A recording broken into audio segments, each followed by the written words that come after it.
toutes et à tous, très heureux de vous retrouver pour ce nouveau webinaire Second Souffle. Second Souffle, notre mission, qu'est-ce qu'on fait chez Second Souffle? C'est pas celui-là, c'est celui-là, voilà. La mission première de Second Souffle est l'accompagnement des entrepreneurs en difficulté dès les premiers signaux d'alerte. Cet accompagnement avec nos pairs entrepreneurs est gratuit, sans limite de temps et sans critères de sélection. Indépendants, micro-entreprises, TPE, PME, on ne veut laisser aucun entrepreneur en difficulté sur le bord de la route. Et puis, notre deuxième mission, c'est la prévention et l'information avec nos journées 24 heures pour rebondir, nos formations et nos webinaires, bien sûr. Après plus de 11 ans d'existence, nous sommes présents dans 34 villes en métropole et en outre-mer et nous sommes reconnus d'intérêt général.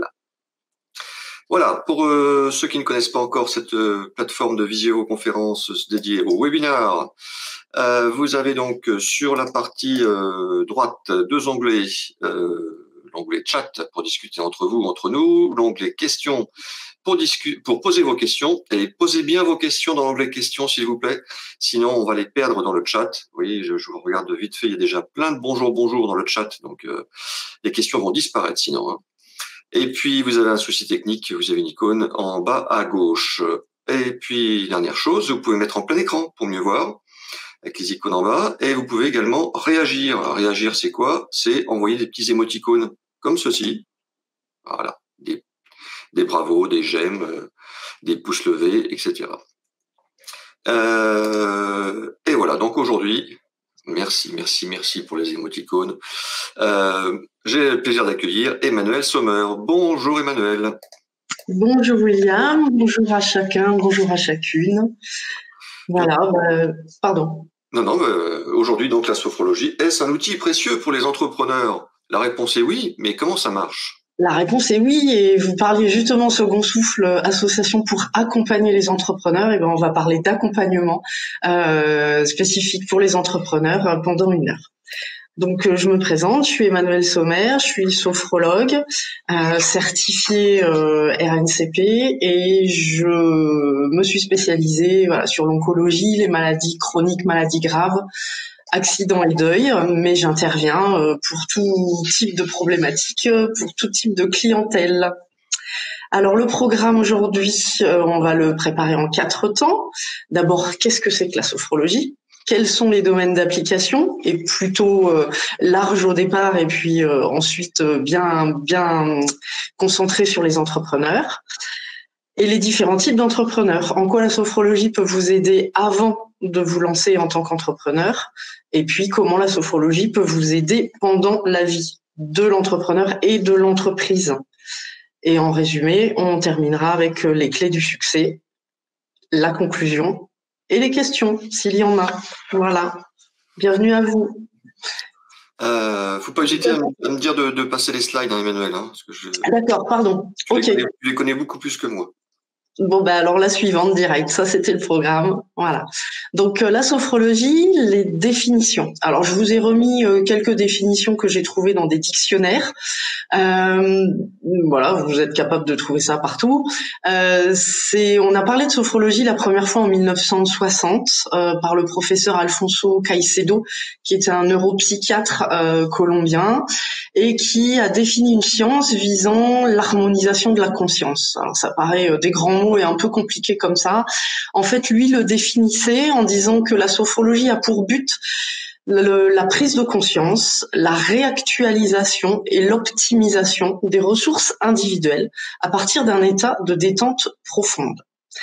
À droite, je vous ai mis quelques caractéristiques. Donc, la sophrologie est considérée comme une thérapie brève. Il y a plusieurs courants de sophrologie. Moi, spécialement, j'ai appris le courant psychocomportemental. Je le définirai un peu plus tard. La sophrologie est une thérapie qui met en lien le corps et l'esprit, et la phénoménologie. Alors, encore peut-être un mot barbare, mais qui veut juste dire l'observation, la prise de conscience des phénomènes, c'est-à-dire comment on fonctionne, et par les sensations corporelles, comment, quand on a l'habitude de s'observer, on sait ce qui se passe en nous, ce que ça veut dire, comment gérer nos pensées, nos émotions et donc nos comportements. C'est un mélange, en tout cas dans le courant qui, moi, m'a été enseigné, c'est un mélange de coaching, de PNL, programmation neurolinguistique. Donc, on est attentif aux mots qu'emploie notre client afin de détecter ses sens. Donc, l'ouïe, est-ce qu'il est visuel, est-ce qu'il est tactile, voilà. Pour après ensuite pouvoir mieux lui parler, pour lui parler sur un registre qui va assimiler et comprendre immédiatement. C'est aussi une thérapie qui utilise des outils de transformation qui sont issus de l'hypnose, des techniques d'hypnose. On parle aussi de relaxation dynamique qui peuvent être issus du yoga. Donc, c'est des petits mouvements très courts alliés à la respiration. Ça peut être aussi avec de la relaxation pure, donc relaxation physique et relaxation mentale, et avec de l'imagerie mentale. Vous connaissez peut-être plus le terme de visualisation positive. Voilà, donc c'est les yeux fermés, faire marcher le cinéma que nous avons dans notre cerveau. Les exercices concrets, donc ça, ce sont des exercices que les clients pratiquent, qu'on voit ensemble en séance et que ensuite ils pratiquent chez eux de façon récurrente afin de se les approprier et de les apprendre, de se les approprier et donc de pouvoir faire fonctionner positivement son cerveau et de rester motivé aussi d'une séance à l'autre. En général, on fait une séance par semaine, une séance tous les 10 jours, mais parfois les aléas de la vie font que on fait une séance tous les 15 jours ou une séance tous les mois. Donc ça permet de rester concentré et concentré sur son objectif aussi. C'est une thérapie qui vise à l'autonomie du client, c'est-à-dire qu'une fois que vous avez atteint votre objectif, vous avez tous les exercices et les ressources en vous pour pouvoir être attentif et à des difficultés suivantes, savoir quoi mettre en place dans votre quotidien. Donc c'est une thérapie qui est efficace au quotidien, comme je le disais justement, et qui est au plus près de la réalité du terrain et des différents profils des clients. C'est une thérapie qui est reconnue par l'OMS, en complément aussi de la médecine traditionnelle chez nous, allopathique, voilà, ou qui peut être en complément d'une psychothérapie. Et elle se pratique en individuel ou en groupe. La suivante. Alors, la sophrologie, ça s'appuie sur 4 grands piliers. La première, c'est l'intégration du schéma corporel. Qu'est-ce que ça veut dire, l'intégration du schéma corporel ? C'est pas être beau avec ses contours et ses mensurations. C'est l'intégration du corps dans la conscience. C'est une réalité, c'est-à-dire que chacun de nous pouvons vivre de façon très différente un même événement.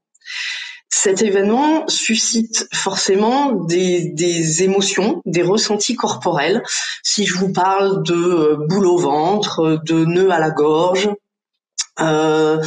de mains tremblantes, de jambes qui flageolent, voilà, on a tous vécu à un moment ou à un autre des émotions comme ça, des sensations corporelles qui en fait signifient quelque chose pour nous, chacun individuellement, et qui peuvent être très différentes d'une personne à l'autre. Donc c'est là-dessus qu'on va s'appuyer en sophrologie parce que c'est la réalité, c'est votre réalité, c'est la réalité du client, c'est vraiment ce qu'il vit et ce qu'il ressent.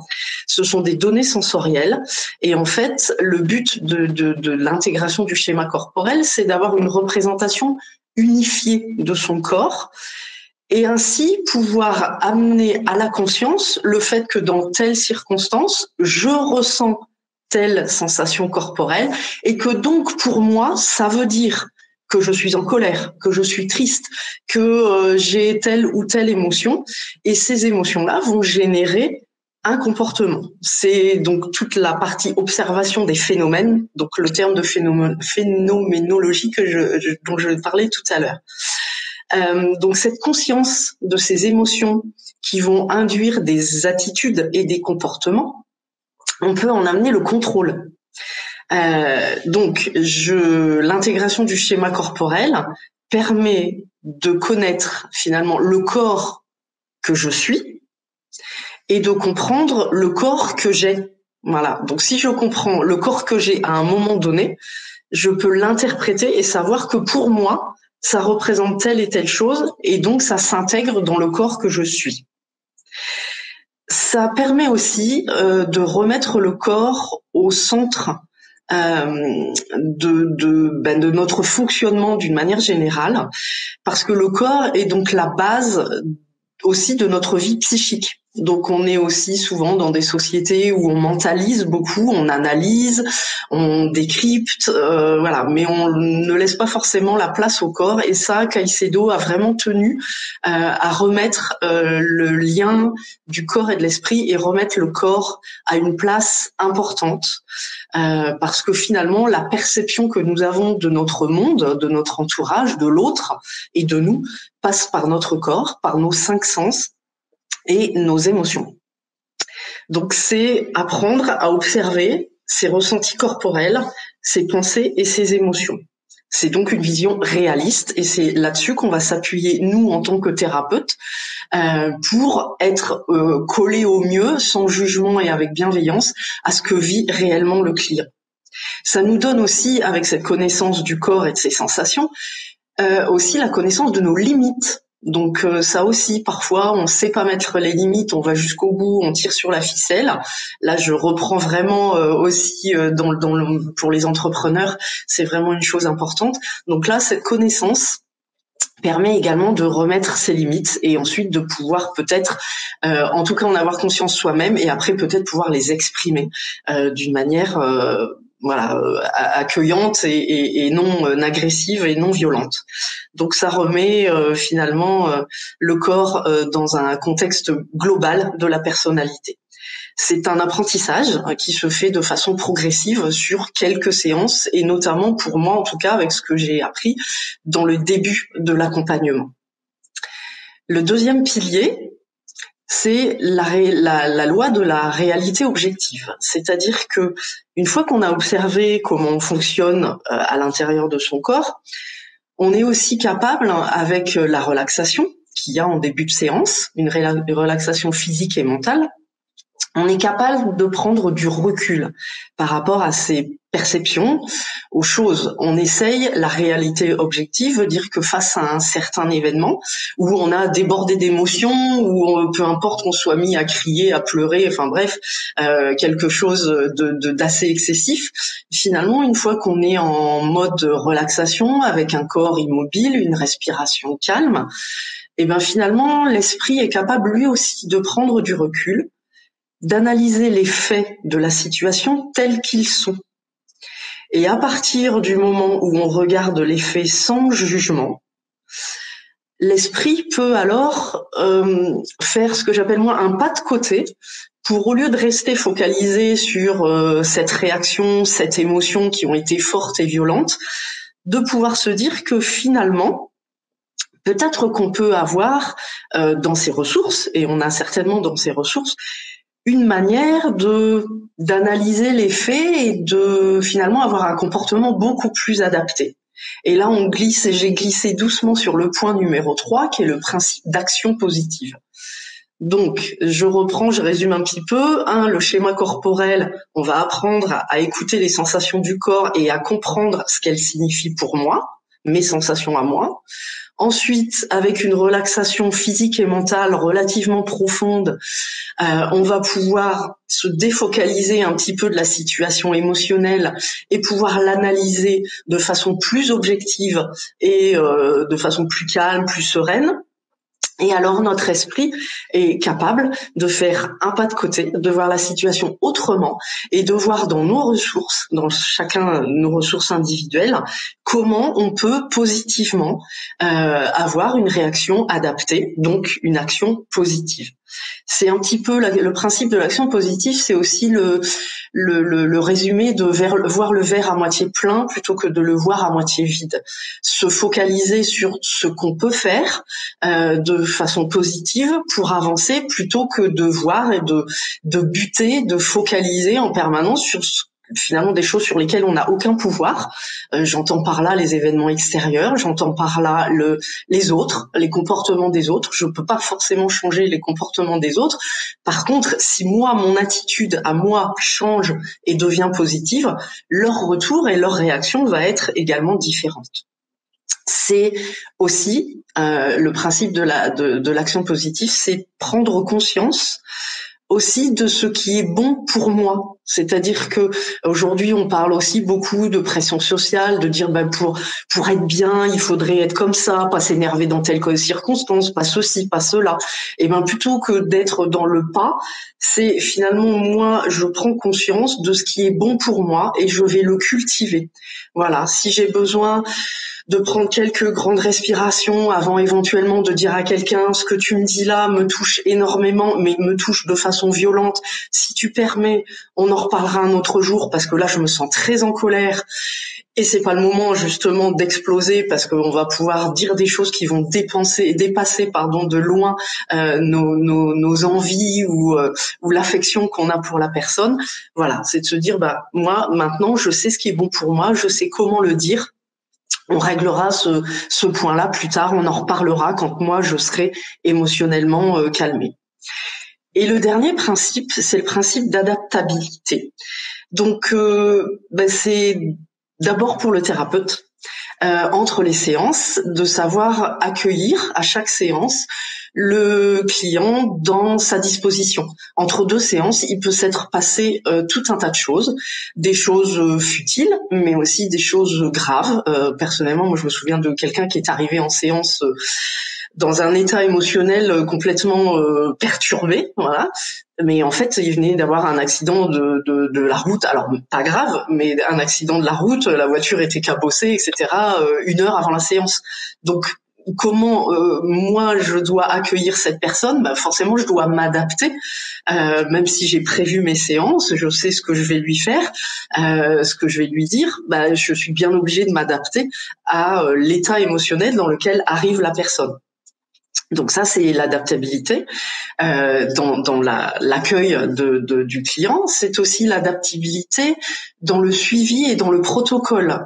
Si, encore une fois, il arrive quelque chose au client dans sa vie personnelle, le protocole et les différentes séances et les outils de transformation que je pouvais avoir prévus, je peux être obligée de rajouter certains outils parce qu'il s'est passé quelque chose et il a besoin de travailler là-dessus. Ou à l'inverse, comme ça arrive assez fréquemment, le sommeil, par exemple, est une difficulté qui est souvent énoncée au début de l'accompagnement, et puis finalement les outils aidant, les séances se succédant, il arrive un moment où les gens me disent mais finalement là maintenant je dors beaucoup mieux, donc la séance sur le sommeil va complètement sauter du protocole. Je n'ai plus du tout intérêt à utiliser cette technique alors que la personne a elle-même déjà retrouvé son sommeil. Donc ce sont des séances de soporologie. C'est ça, tout à fait.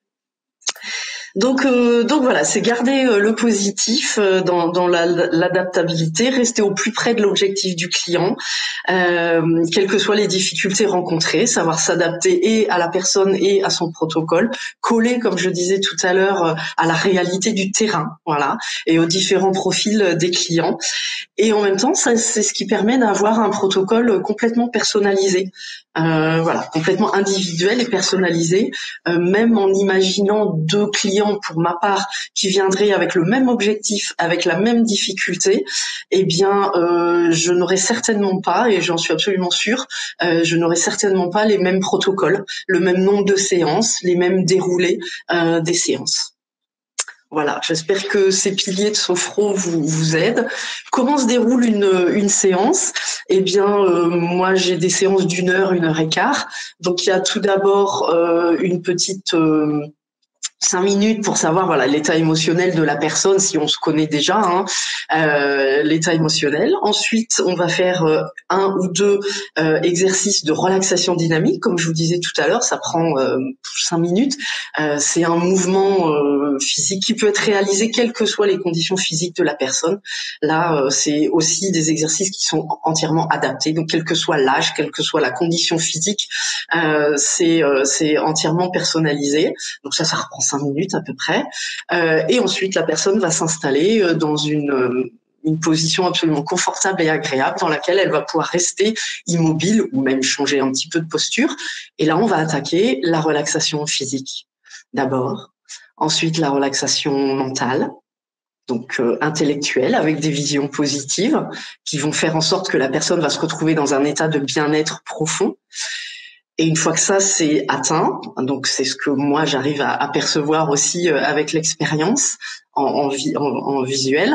Une fois que c'est ça, on continue toujours la personne immobile, les yeux fermés, avec une respiration bien calme.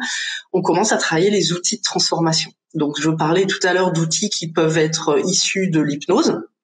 Donc tous ne sont pas issus de l'hypnose, bien sûr, mais il peut y avoir des ancrages, il peut y avoir des métaphores, il peut y avoir voilà, tout ça c'est à base de visualisation positive et sont différentes expériences que l'on propose aux clients. Ça peut être un lieu ressource, créer un lieu dans lequel la personne à volonté c'est se retrouver voilà en un clin d'œil pour aller se ressourcer. Alors aller chercher la ressource dont vous avez besoin. Donc pour les uns ça va être du calme, pour les autres ça va peut-être être de l'énergie.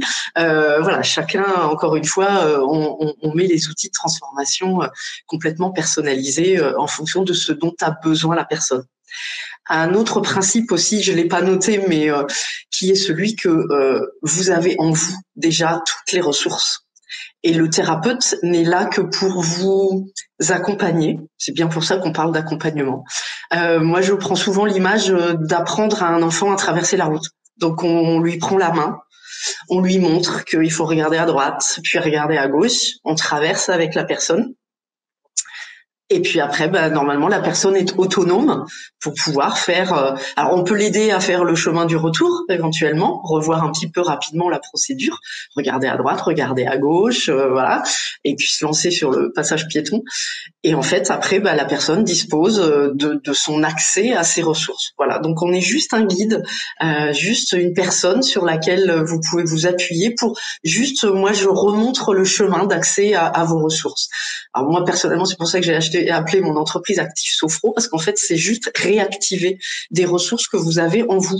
Voilà, le thérapeute ne vous met rien de nouveau dans votre cerveau. On n'est pas dans votre tête. Voilà, on vous accompagne, on est à côté de vous et on vous aide au mieux en vous accueillant dans ce que vous vivez avec bienveillance et sans jugement.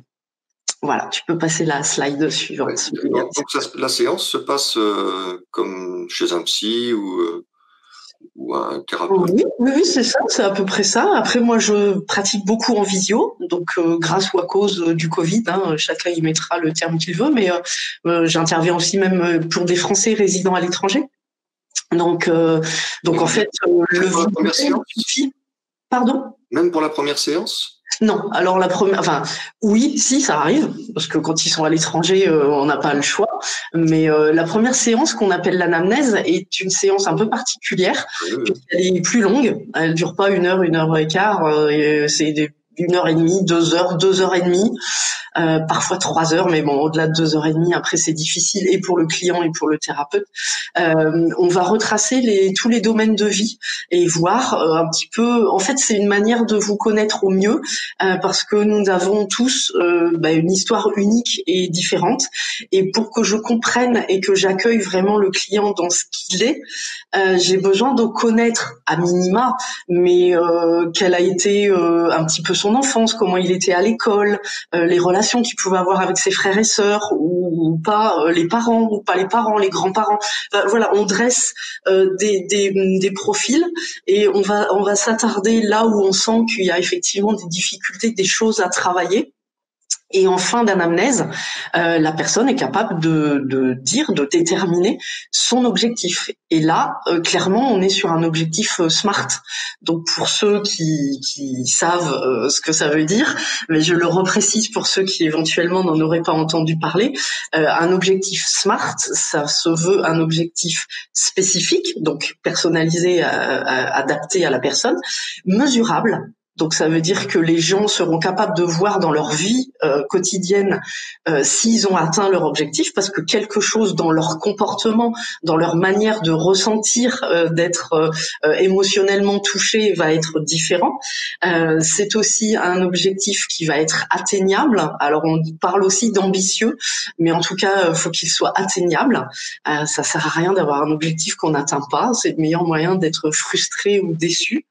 Le R correspond correspond à réaliste, parce qu'on peut avoir un objectif ambitieux, atteignable, mais s'il est pas réaliste, quelque part, je peux pas demander à changer une personne, par exemple, c'est pas possible. Moi, je ne travaille pas avec le mari de ma cliente, c'est la cliente que j'ai, donc c'est elle qui vient parce qu'elle a a priori une difficulté. Moi, je travaille pas sur son mari, donc voilà, donc faut que ce soit des choses réalistes, donc en fait des choses qu'on maîtrise, qu'on peut, sur laquelle on a un pouvoir en fait. Et le T, c'est aussi un objectif temporel, c'est-à-dire qui est marqué dans le temps, qu'on doit pouvoir voir effectivement dans un temps. Alors, je vous disais, la sophrologie est une thérapie brève. Thérapie brève, ça veut dire un maximum de 3 mois. Si on a une séance par semaine et qu'on est sur un protocole de 12 séances, par exemple, mais on peut avoir des protocoles à 6, 7, 8 séances. Donc, il faut que dans le temps, cet objectif soit inscrit, qu'on voit vraiment la réalisation de l'objectif. Voilà, donc tu peux passer la slide suivante. Très bien. Donc les champs d'application d'une manière générale, mais je pense que même après, si on parle des entrepreneurs, vous allez vous y retrouver. D'abord, j'ai essayé de séparer, bien que certains objectifs se retrouvent dans différentes catégories. J'ai parlé de l'amélioration du quotidien, c'est-à-dire que ce sont des choses que l'on vit au quotidien, qui sont récurrentes.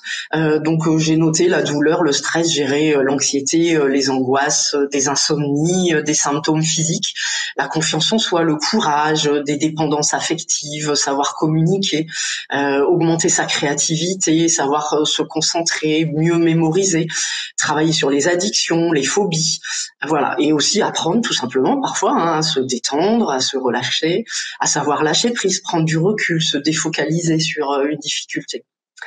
Même les phobies? Oui, tout à fait.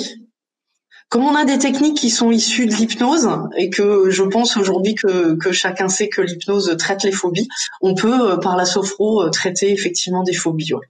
Ah, moi, j'en ai une. Classique, avion, araignée, serpent, voilà.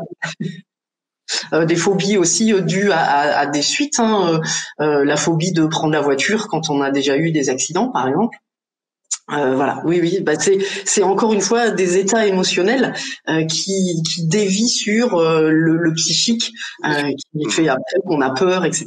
Donc c'est une manière de voir encore trouver la ressource qui permet de voir le verre à moitié plein et de cultiver ça, de l'enrichir pour que le cerveau, en fait, on donne un nouveau chemin à nos neurones dans notre cerveau. Et c'est pour ça que la répétition est importante. Moi, j'aime bien l'image de la trace de ski de fond. Quand vous prenez pour une première fois une trace de ski de fond, vous faites une trace dans la neige, mais qui est relativement légère. Donc, s'il neige par-dessus, 1 ou 2 jours après, vous voyez plus du tout votre trace. C'est ce qui se passe dans le cerveau. L'apprentissage, quelque chose de nouveau, si on ne le fait qu'une fois, d'abord, ça demande beaucoup d'efforts. Et puis surtout, si on ne le refait pas, on en perd la trace. Donc, pour que cet apprentissage devienne habituel, qu'il fasse partie de moi, de ma manière d'être, de ma manière de me comporter, de parler, de ressentir, de réagir, il faut que ça soit appris, ça veut dire répéter. Et là, répéter, si je reprends les traces de la piste de ski, quand on a fait des traces et qu'on a toujours fait la même piste, au bout d'un moment, les traces, elles sont tellement bien inscrites dans la neige que même s'il neige une fois, vous retrouvez vos traces facilement. Donc c'est un peu le principe aussi de l'apprentissage d'un nouveau chemin pour aller accéder à ces ressources. J'ai fait une petite digression, je ferme la parenthèse. La préparation mentale, donc là, clairement, c'est une préparation mentale, bien sûr, physique et mentale, qui se rapporte, alors là, pour le coup, à un objectif particulièrement précis et temporel, puisque c'est un événement particulier. Donc j'ai mis par exemple un examen médical que l'on va redouter, une chirurgie, du post-opératoire, on a peur d'avoir des mauvaises cicatrices, une infection, etc. La sophrologie a été beaucoup utilisée au départ dans les années 60-70 pour les préparations à l'accouchement. Ensuite, c'est passé sur le sport et ensuite, ça a été démocratisé dans tous les domaines de vie. Mais à la base, c'était pour ça. Ça peut être pour les étudiants, passer des concours, des entretiens d'embauche, des recrutements. Ça peut être pour les sportifs, préparation à des compétitions. Et puis après, j'ai pensé un petit peu plus aux entrepreneurs pour de la prise de parole en public. Si vous avez un projet à aller défendre, et ensuite, éventuellement une demande de crédit à sa banque, comment peut se préparer à ça quand on a même les papiers, un business plan, un business model qui est très très bien fait, mais qu'on a du mal à expliquer, on pense qu'on va bafouiller, que ça va pas être très clair. Voilà, on peut se préparer à ça, ou à la signature d'un gros contrat, qui revient pour moi à un entretien d'embauche, ou faire des choix importants pour son entreprise. On va se retrouver à un moment où il faut se clarifier soi-même pour pouvoir se dire à telle échéance, j'ai besoin d'avoir pris une décision, mais je veux qu'elle soit pas prise sous le coup de l'émotion, mais vraiment que je me sois posée, que j'ai vu tous les aspects. Encore une fois, que j'ai vu l'événement de façon juste, de façon saine, sans jugement, sans émotion, sans a priori. Ça se pratique en groupe, donc en entreprise. Ça peut être simplement sur de la qualité de vie au travail, pour éventuellement ce que on appelait du comité d'entreprise, donc du sport en collectif, des associations, enfin voilà, partout. Les sujets peuvent être en groupe sur de la cohésion d'équipe, de la communication en équipe, éventuellement de la performance aussi sur des projets. Et moi, de par ma spécialisation, j'ai aussi des accueils en entreprise, mais pour le retour au travail de personnes après une longue absence et surtout après des maladies graves, des accidents, des deuils qui les ont éloignés pendant un moment de l'entreprise.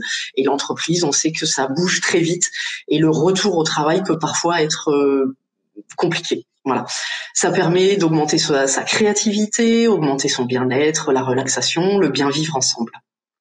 Donc les petites notes à droite, donc c'est une thérapie uniquement verbale, donc c'est pour ça que la visio est tout aussi efficace que le réel. Avoir un objectif précis à atteindre, on vient pas voir un sophrologue juste pour dire je vais être plus heureux, parce que plus heureux pour vous, c'est pas la même chose que plus heureux pour moi. Donc il faut vraiment décrire en quoi vous sauriez que vous êtes plus heureux. Voilà, quel est l'objectif vraiment, comment dans votre vie vous saurez que vous êtes éventuellement plus heureux. Les protocoles pour moi du courant que j'ai appris, c'est un protocole personnalisé et puis une autonomie et une liberté retrouvée pour le client. Voilà. La suite. Donc là, j'ai focalisé sur les entrepreneurs. Donc, j'ai distingué peut-être avant de se lancer. Donc, des gens peut-être plutôt en individuel, apprendre à gérer son stress, ses émotions, parce que si vous faisiez autre chose avant de vous lancer, il n'est pas toujours évident de renoncer à ce qu'on avait avant. Comment préparer sa reconversion ou le lancement de son entreprise.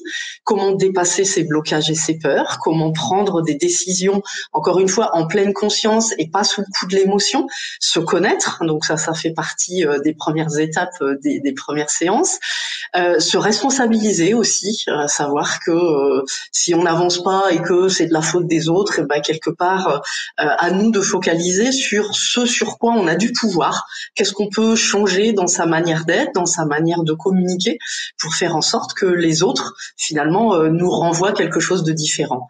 Rester confiant, apprendre à se calmer, renouer avec un bon sommeil, par exemple. Ça peut être une période difficile avant de se lancer. Avoir l'esprit ouvert pour rester ouvert aux opportunités, savoir écouter et pas être uniquement bloqué sur moi je vais faire ça et c'est comme ça et c'est uniquement comme ça. Conserver sa concentration, gérer sa charge de travail. Si je pense notamment, j'accompagne moi des étudiants qui sont étudiants et entrepreneurs. Donc il y a un moment avant les examens où entre l'entreprise qu'il faut lancer, les startups et puis la surcharge de travail, c'est pas toujours évident, donc on peut les aider. La montée en compétences, ça peut être lors d'une formation, vous avez besoin d'acquérir des compétences, mais on doute, on a la posture, la position de l'imposteur. Comment faire en sorte d'augmenter ses compétences de façon sereine, gérer le manque d'argent ou la suite, rester optimiste, persévérant. Ce sont des qualités qu'on peut travailler, augmenter. Mieux gérer l'équilibre entre sa vie pro, sa vie perso. Donc ce que j'ai mis là, vous sentez bien que naturellement c'est en individuel. Là j'ai mis c'est avant de se lancer, mais bien sûr ceux qui se sont déjà lancés et qui sont dans une entreprise en individuel, on retrouve bien sûr tous ces critères, gérer sa communication, éventuellement retrouver un bon sommeil à une période particulière. Donc cette liste n'est absolument pas objective, n'est pas exhaustive. On pourrait en faire des pages et des pages. Voilà, moi je me suis limitée à quelques points particuliers que j'ai pu vivre, que j'ai pu accompagner, voilà, que j'ai pu vivre moi-même personnellement, et puis des gens que j'ai pu accompagner ou que j'accompagne, voilà, aujourd'hui. Slide suivante. Et puis pour ceux qui sont déjà entrepreneurs, j'ai fait 2 petites catégories. Ceux qui sont entrepreneurs et vous en tant que chef d'entreprise, avec ou pas des salariés, et puis après vos collaborateurs, si jamais ce sont vos collaborateurs qui ont des difficultés. Donc après vous pouvez lire, encore une fois, c'est absolument pas complet, hein. Donc j'ai mis surmonter ses peurs et ses blocages parce qu'il y a peut-être un moment en tant que chef d'entreprise, je dois passer à autre chose, mais j'y arrive pas, j'ai peur, je sais pas ce qu'il me faudrait, voilà, gérer sa forme physique. Ça revient aussi à savoir faire cohabiter la vie perso et la vie pro, hein. Savoir s'entourer de personnes de confiance, savoir apprendre à déléguer, si vous avez des collaborateurs, renouer avec ses ressources, ses capacités si nécessaire. Vous sentez que vous êtes arrivé à une espèce de plafond, vous sentez que vous avez la possibilité de monter d'un cran, mais vous savez pas comment exploser ce plafond. On parle de plafond de verre chez les sportifs, mais ça peut être pareil chez les entrepreneurs. Mais voilà, maintenant j'ai pas besoin de passer un cap pour mon entreprise, mais j'ai peur, ou voilà, quelles sont mes ressources et mes capacités. Savoir communiquer sa stratégie avec conviction, donc ça peut être aussi bien auprès d'un banquier, d'un client que de ses équipes. Être confiant tout en restant humain, donc voilà, avoir confiance, c'est pas forcément non plus se mettre des limites très strictes, donc savoir accueillir aussi les autres dans ce qu'ils sont et dans ce qu'ils vivent au quotidien, accompagner ses équipes. Voilà. Et puis les collaborateurs, donc si vous, en tant qu'entrepreneur, vous détectez des difficultés chez vos collaborateurs, sachez que la sophrologie peut vous aider pour coordonner un esprit d'équipe, la communication entre les personnes, conserver une cohésion. Donc je pensais avec le télétravail, ça a beaucoup peut-être perturbé les esprits d'équipe.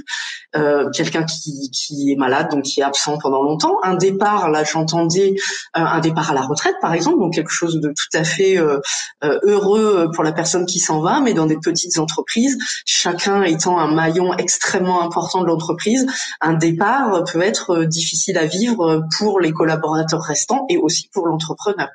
La montée en compétences, comment faire monter en compétences des collaborateurs, partager la culture de l'entreprise, surtout à des moments de virage un petit peu, en changement de taille.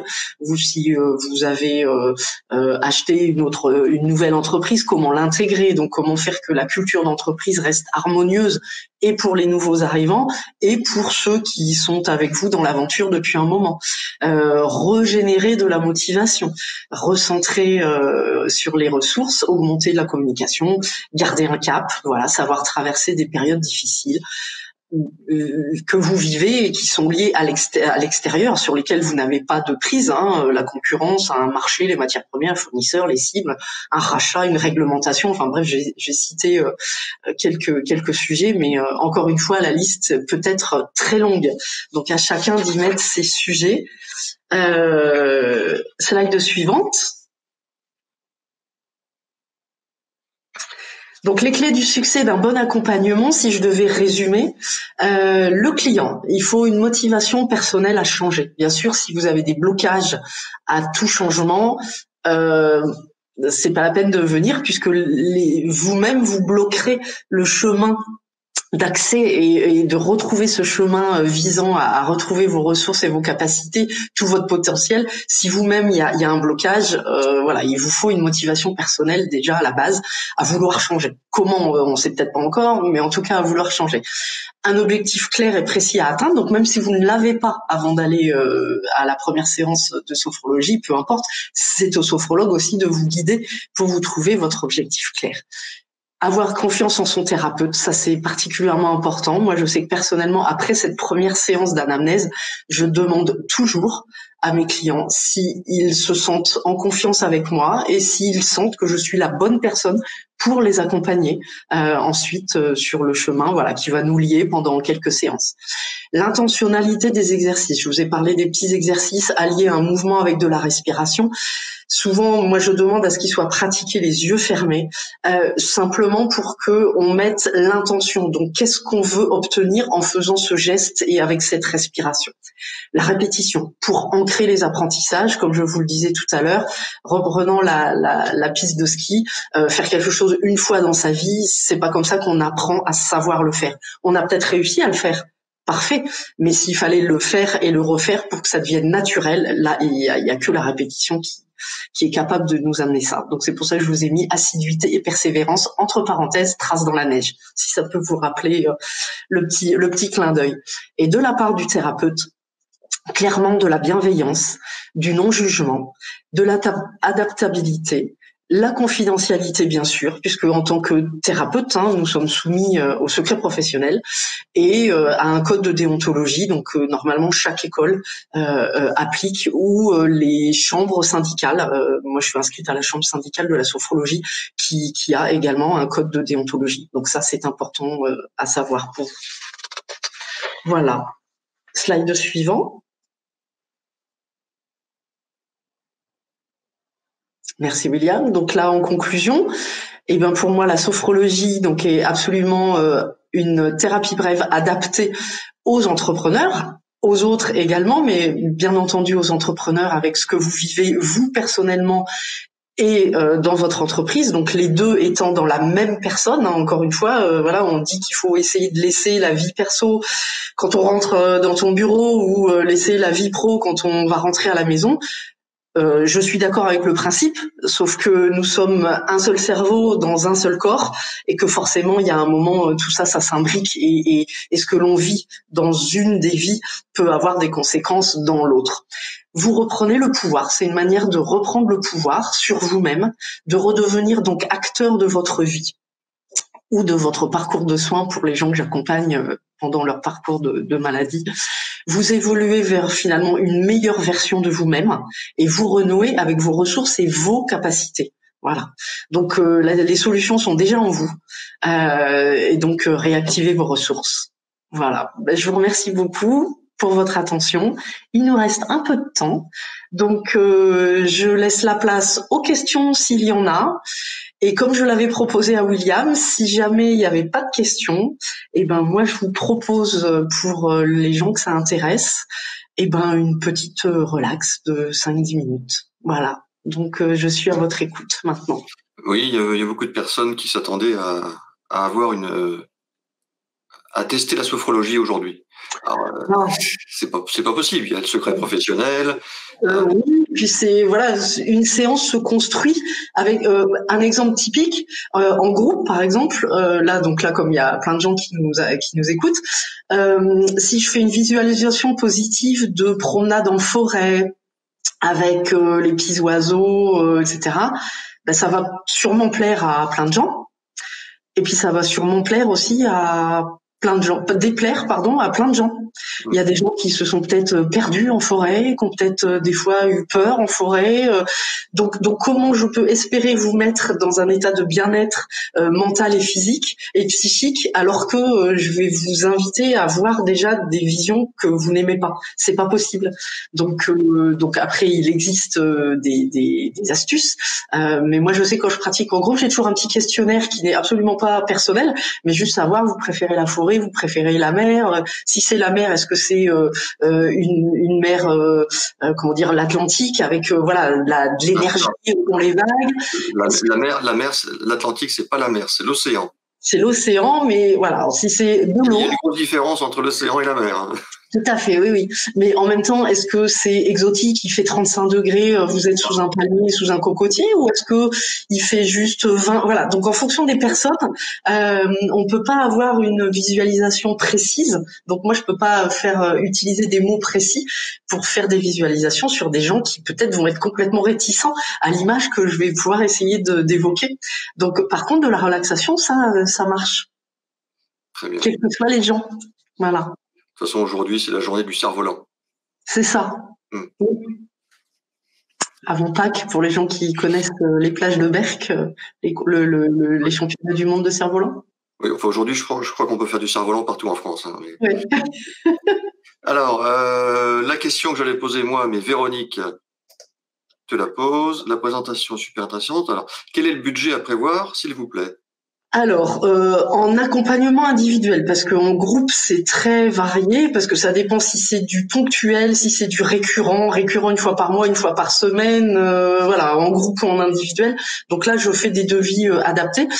Pour les personnes, moi, je suis à 70 € la séance. Voilà, donc 1 heure et demie. Et il faut compter, comme je vous disais, un minimum quand même de 5-6 séances. Et un maximum de 12 à peu près, donc budget 12 fois 70, voilà, je sais pas, 10 fois 70, 700, c'est peut-être 700-800 €, mais voilà, 500 suivant le nombre de séances, mais voilà à peu près un budget. Dans le même esprit, une question de Claire. Dont je ne peux pas donner le nom de famille. De toute façon, personne ne voit son nom de famille, mais je ne peux pas le dire parce que nous sommes en période électorale. Claire comprendra évidemment. Merci de. Alors, Emmanuel, merci. Tu me fais presque rêver de résoudre toutes mes difficultés. Tu parles de thérapie brève. Je me doute qu'il n'y a pas de règle, mais as-tu constaté un nombre de séances moyen pour constater une vraie transformation? Alors, moi, clairement, je tourne plutôt autour de 6 à 8. Voilà, un accompagnement de 12 à aujourd'hui, je l'ai jamais eu, même avec des dépressions, des récidives de dépression. Bon, après, c'était en complément de la psychothérapie, donc c'est peut-être pour ça, mais même suite à des accidents, maladies graves, voilà, moi, je suis en moyenne à 6 à 8 séances. D'accord. Et la question piège du jour de notre ami Werner. Quelle est la différence entre sophrologie et le le training autogène. Alors, je me sers du training autogène. Je crois que c'est Schultz, hein, si je me trompe pas, parce qu'entre Schultz et Jacobson, des fois, voilà, le training autogène de Schultz, on l'utilise pour la partie relaxation. Alors, donc des outils. La sophrologie, c'est plus que le training autogène, mais je l'utilise, oui, le training autogène, tout à fait. Eh bien voilà, Werner, tu n'as pas réussi à nous piéger aujourd'hui. Ah, je connais pas tout, hein, voilà. Patrick, écoutez, si il y a beaucoup de merci, hein, la mer du Pays Basque. Eh oui, merci Laetitia. Par exemple, avec ces belles vagues. Oui, qui se trouve évidemment la mer du Pays Basque entre Brest et Nantes. C'est ça. Est-ce qu'il y a des gens, je ne sais pas, on peut poser la question là, moi sur les 10 minutes qui restent, est-ce qu'il y a des gens que ça intéresse d'avoir juste une relaxation, hein, voilà, oui, on peut le faire une transformation, éventuellement dites oui dans le chat pour qu'on voit si ça vous intéresse ou pas. Hein. Oui, voilà, il y a des petits pouces qui se lèvent, oui, c'est bon. D'accord. Allez. Bon écoutez, voilà, alors on est parti. William, je t'invite également à profiter, hein, parce que toi non plus, tu l'as pas vécu. Donc voilà, donc je vous invite tranquillement à vous installer. Donc que vous soyez sur une chaise, un fauteuil, que vous puissiez vous mettre sur un canapé, allongé, assis, peu importe. Mettez-vous dans une posture qui vous convienne, qui soit agréable et confortable pour vous. Dans un premier temps, je vous invite, si vous le souhaitez, à fermer les yeux dès maintenant. Sinon, vous pouvez garder les yeux ouverts. Et puis vous les fermerez quand vous jugerez bon de vous mettre à l'intérieur de vous, comme si tout vous attirez à l'intérieur de vous. Et puis pour couper, par rapport à tout ce qu'on a dit, tout ce que vous avez déjà vécu depuis ce matin, vous allez prendre 3 grandes et belles respirations. Prendre conscience de vos respirations. À l'inspiration, vous gonflez le ventre, vous soulevez la poitrine. Et à l'expiration, vous abaissez la poitrine et vous dégonflez le ventre. Vous pouvez expirer par la bouche, par le nez, comme bon vous semble. Profitez, sentez votre respiration. Soyez observateur de votre respiration. Quand vous avez terminé ces 3 grandes respirations, vous pouvez revenir sur votre respiration et votre va-et-vient naturel. Peut-être ce souffle est-il devenu plus calme, plus tranquille et en même temps plus profond. En fermant les yeux, vous pouvez sentir les points d'appui de votre corps sur votre support. Peut-être l'arrière de la nuque qui repose sur un coussin, les omoplates, le dos sur un dossier, les fesses sur une assise, et puis les jambes étant décroisées. Vous sentez peut-être les jambes allongées, l'arrière des jambes sur un lit, un canapé, ou vos plantes de pied bien posées au sol. Vous savez que vous êtes en parfaite sécurité. Je veille sur le temps. Soyez rassurés et continuez à être observateur et attentif à votre respiration. À chaque expiration, vous sentez le relâchement. Vous sentez vos muscles se détendre. Peut-être avez-vous même une sensation de lourdeur. Vous vous appuyez de façon plus intense sur votre support. Vous pouvez abandonner votre corps là, le laisser s'apaiser, se reposer, se détendre. Peut-être à mesure que la détente s'empare de vous, vous pouvez sentir votre visage qui se relâche, qui se détend. C'est la peau du front qui se lisse, les paupières qui s'alourdissent sur les yeux, et alors tous les petits muscles des yeux qui se relâchent profondément. Les tempes se dégagent, vos narines peut-être s'assouplissent et laissent passer l'air de façon encore plus fluide, encore plus naturelle. Votre flux et reflux de votre respiration est maintenant calme. Les joues se relâchent sur toute leur surface et aussi dans toute leur épaisseur. Votre langue prend toute sa place dans la bouche. Peut-être qu'avec la détente, vos mâchoires s'écartent et laissent s'entr'ouvrir vos lèvres. Le menton s'abaisse. Votre respiration est toujours tranquille. Vous vous sentez parfaitement bien, en totale sécurité. Votre esprit suit ma voix, ou pas forcément. Si votre esprit s'égare, vous pouvez revenir sur ma voix, ou vous dire mentalement « j'inspire », je sais que j'inspire, et j'expire, je sais que j'expire. Les cervicales, la gorge se relâche, l'air entre et sort de façon plus fluide. Vos épaules s'abaissent à mesure que la détente continue à s'approfondir.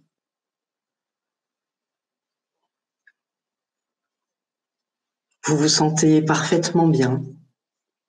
Et à présent, vous pouvez imaginer, visualiser un endroit que vous aimez particulièrement bien. Un endroit réel ou imaginaire d'ailleurs que vous pouvez complètement créer. Un endroit de rêve. Et vous y êtes installé confortablement. Les bras peut-être s'alourdissent parce que aussi la détente se transmet dans chacun des bras. Votre buste, le dos peut-être, il s'appuie de façon plus forte sur votre support. De l'espace entre chaque vertèbre s'est inséré et votre colonne vertébrale est souple. Elle vous maintient et en même temps, elle s'appuie de façon plus profonde sur le support. La peau de vos fessiers peut-être s'étale encore plus sur le support. Votre manière à vous de ressentir l'apaisement qui vous gagne, le relâchement intense, profond de chacune des fibres musculaires, de chaque tendon, chaque ligament. Toute la peau et tout votre corps est détendu. Vous êtes parfaitement bien dans votre endroit, un endroit idéal et merveilleux. Et au souffle de respiration, suivant votre rythme naturel, à l'inspiration, vous savez que vous inspirez une nouvelle énergie. C'est de l'énergie vitale qui rentre à l'intérieur de vous. Et à chaque expiration, vous faites diffuser cette énergie et cette détente à chacune des cellules de votre corps. Elle s'en nourrit, elle se régénère. Vous pouvez continuer à approfondir votre détente au rythme de votre respiration.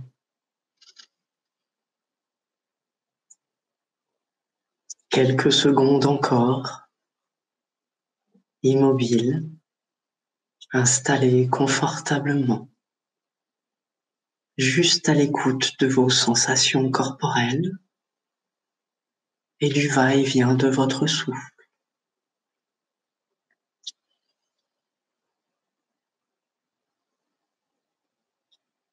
Et je vais vous inviter maintenant à pouvoir, en reprenant une ou deux grandes respirations, en gardant les yeux fermés, à ressentir de nouveau votre corps, le support, là où vous êtes installé, mentalement peut-être voir la pièce dans laquelle vous êtes, votre position, et puis doucement bouger les doigts, les orteils peut-être, et puis un peu les chevilles, les poignets, délicatement peut-être tourner la tête à droite, la tête à gauche, en train de revenir, de reprendre possession de votre corps, de votre tonus musculaire, sentir vos bras, vos jambes, votre buste peut-être qui se redresse, votre tête dans l'alignement de votre colonne vertébrale. Et puis après encore une ou deux grandes respirations, vous pouvez ouvrir les yeux et redécouvrir le monde comme deux petites fenêtres qui s'ouvrent sur le monde nouveau. Bienvenue à vous, à chacun et à chacune.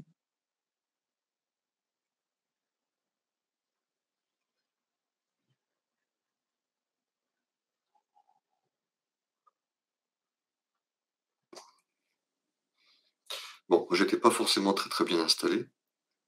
Je me sentais un peu épié par tous les gens. J'étais pas forcément très très à l'aise, mais j'ai failli partir. Après, c'est plus long, hein. Normalement, d'abord, on s'adapte aux gens. Oui, moi, j'avais dans la tête aussi, il est bientôt 15h, il est bientôt 15h. Non, c'est pour ça, je veux dire, c'est moi qui veille sur le temps. Voilà, c'est pareil avec les clients qui, après la séance, vont faire ceci, cela. Alors, Comment mettre le mental en sécurité, en fait? Il y a Laurence qui demande quelle école as-tu faite, je suppose? Alors moi, j'ai suivi l'enseignement de l'EFDS, donc l'école française de sophrothérapie. Voilà. Qui est basée où? Sur Lyon, mais ils pratiquent aussi sur Paris. Et ils font aussi du e-learning. Enfin, ils ont des plateformes. Voilà, les séminaires sont en réel, mais c'est aussi, alors pendant la période de Covid, on a aussi fait beaucoup d'entraînements en visio. C'est, je pense aussi pour ça, faisant partie de la génération des plus de 50 ans. Voilà, je suis pas une avant la Covid, j'étais pas une fervente forcément de la visio, de l'ordinateur, etc. Et finalement, ça se pratique très très très bien. Ok, bon, bah écoutez, avant que tout le monde s'en aille, je vous présente rapidement le programme de la semaine prochaine. La semaine prochaine, on retrouve notre amie Fabienne chez Google qui nous parlera d'un sujet complètement différent, bien évidemment. C'est la deuxième partie du référencement naturel la semaine prochaine avec Fabien. Hein. Donc ça durera 1h30. Ou ça se trouve comme la semaine dernière, comme il y a le mois dernier, ça durait pratiquement 2 heures, oui. Donc ça c'est la semaine prochaine et la semaine d'après, on va vous parler du portage salarial. Le portage salarial, c'est très bien, c'est une bonne idée, par exemple pour tester un projet. Voilà, aujourd'hui vous êtes salarié, mais vous avez envie de monter votre entreprise. Plutôt que de monter une entreprise, commencez par être porté. Et puis comme ça, vous pourrez réaliser vos premiers tests, voir si votre idée d'entreprise est viable ou pas. Voilà, c'est Gaëtan qui vous parlera de tout ça dans 15 jours. Voilà, donc la semaine prochaine, c'est Google et dans 15 jours, c'est le portage salarial. Bien évidemment, avant ce soir, je vous envoie un petit mail à tous pour accéder au replay et télécharger les slides qu'Emmanuel Sommer vous a présentés aujourd'hui. Voilà. Merci beaucoup, Emmanuel. Merci à toi, William. Merci à vous pour votre écoute, chacune, en espérant que ça vous ait éclairé. Et comme je l'ai mis dans la présentation, mais que vous aurez, je reste éventuellement à votre écoute pour toute question. Hein, voilà, s'il y a des points particuliers que vous voulez lever ou discuter, n'hésitez pas, je suis à votre disposition. En tout cas, moi, je suis quand même un peu déçu parce que je me disais, aujourd'hui, il va faire beau, vu qu'on est avec Emmanuel Sommer. Et voilà. Je ne fais pas la pluie et le beau temps, désolé. Bon week-end à vous, bon après-midi, merci. Ciao, à la semaine prochaine. Au revoir à tous. Au revoir.